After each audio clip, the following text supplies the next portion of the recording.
Hello everyone, in today's video I'll show you on how you can add keychain loops in Bambu Studio. So it's basically going to work for tools or slicers like the Orca slicer, or I believe it's the Prusa slicers, because they all look the same.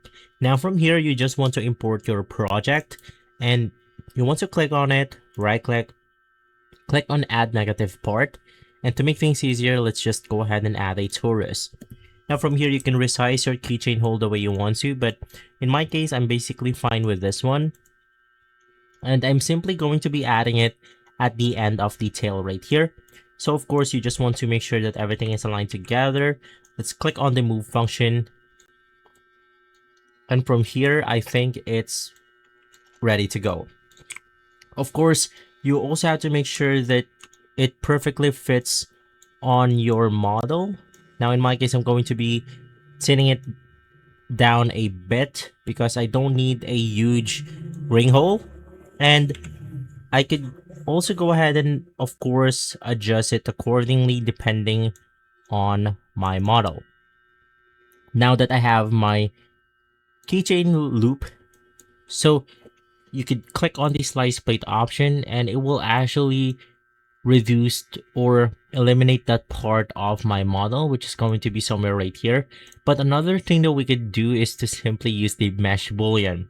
Now basically with this one you just want to select your model, click on this mesh boolean option, and then we have to do something like the intersection option. So select your first model, which is going to be the export one STL or my dragon. And then of course I'm just going to click on the torus itself, and from there you could simply reduce the item while it's on here. Now if you want to generate an actual keyhole itself, you could copy paste the same object, and from here I'm just going to turn this or edit this into something like a addition part. So let's click on change type.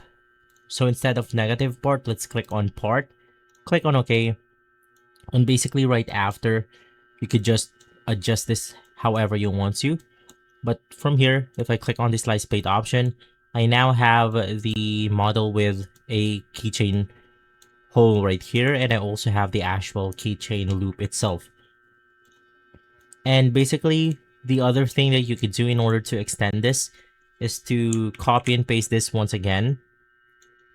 And from here, you could click on the rotate option, and I'm going to rotate this 24 degrees. Let's go ahead and scale it down a bit, and you can add some additional support if your model needs it. So basically for this one, let's go ahead and add this simple object right here.